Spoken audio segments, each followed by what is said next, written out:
As empresas do mundo inteiro estão fechando o planejamento financeiro para o ano que vem, neste terceiro trimestre. E você já pensou em fazer o mesmo? Esse é um bom assunto na sugestão do tema aqui do nosso convidado de hoje, Alexandre Canalini, professor de Finanças da PUC do Rio de Janeiro. Professor, boa tarde. Boa tarde. Quer dizer que a gente, pessoa física, tem que tratar que nem uma empresa, tem que ter lá orçamento, você trouxe até receita aqui também, despesa. Isso, a pessoa física é uma pequena empresa, deveria ser tratada da mesma forma.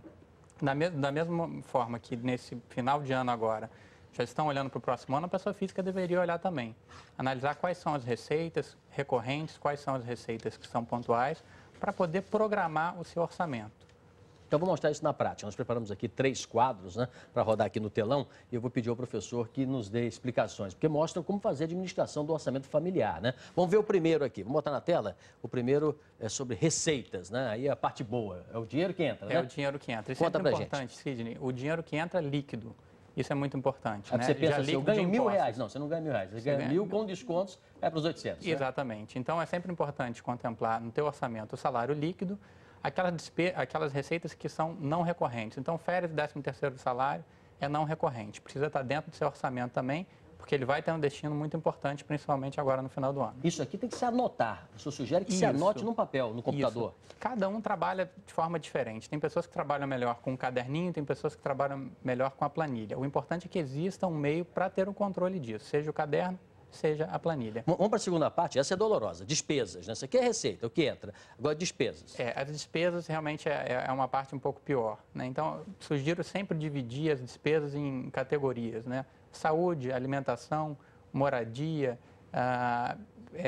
para que você consiga organizar isso. Então, nós trouxemos aqui as principais despesas no orçamento simplificado. Claro que você tem mais itens, né, além dos que estão aqui contemplados.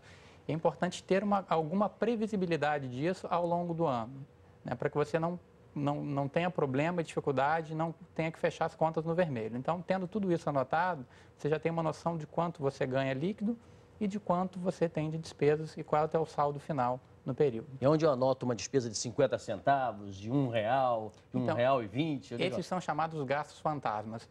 Parece brincadeira, mas eles são importantes. Quando somados ao longo do ano, eles dão um volume expressivo. O que eu recomendo sempre é usar cartão de débito bancário, porque ali você tem todas as operações registradas e você tem como controlar isso no final do mês. Mas deve também ser anotado. Deve também ser anotado. E são fundamentais, Sidney. Todas elas somadas, elas representam bastante no final do ano. Bom, vamos agora avançar, porque mostramos aqui receita, despesa, vamos para mais adiante. Aí é um balanço patrimonial que nem uma empresa mesmo, né? Exatamente como uma empresa. Você vê aí à esquerda os ativos, então tem tudo aquilo que é bens, direitos de uma... Não, aí vai entrar o dinheiro que você tem na conta corrente, os seus investimentos financeiros em fundos, poupanças, e os bens que você tem imobilizados, né? Carro, apartamento, casa, tudo isso entra como cálculo do seu ativo. E no passivo tem a parte um pouco pior, que são as dívidas, né? Então, as dívidas de curto prazo, assim como as empresas têm, a pessoa física também tem. Então, é cartão de crédito, cheque especial, aquelas dívidas que vencem num prazo de até 90 dias. E tem aquelas de mais longo prazo, né? Então, financiamento do carro, financiamento do imóvel, alguma dívida que você tenha, né, com um prazo maior. Então, tudo isso entra na parte das despesas. Então, é importante sempre, isso é uma fotografia diferente do fluxo que nós fizemos anteriormente. Na fotografia, você vê um momento instantâneo. As empresas fazem isso dia 31/12, mas a pessoa física pode fazer isso também ao longo de dezembro para ver qual é a foto e olhar para o ano seguinte e ajustar o fluxo de caixa, que foi o que nós fizemos na primeira etapa. Deixa eu colocar 2 complicadores. Um casal deve fazer junto, deve fazer separado. E as compras de Natal, você inclui isso aí onde? Bom, o casal deveria fazer junto, porque afinal é uma empresa só, né? É uma pequena sociedade. O lar é o mesmo para os dois. Exato. Né? Então, o ideal é que o casal faça esse balanço junto. As compras de Natal, de fato, são um complicador. E muita gente usa o 13º para fazer as compras de Natal, e é importante a gente destacar que o 13º, em boa parte, ele já está comprometido. Porque no começo do ano existem as despesas não recorrentes. IPVA, IPTU... Em janeiro. Em janeiro, né? Tem que guardar o dinheiro já em dezembro. IPVA, IPTU, seguros, matrícula escolar, material de colégio para os filhos. Então, tudo isso começa em janeiro. Então, o ideal é usar o 13º, em boa parte, para financiar esses gastos de janeiro e fevereiro. Olha, Denise Barbosa quer estar na nossa conversa também. Conversa interessante, né, Denise? Qual é a sua pergunta?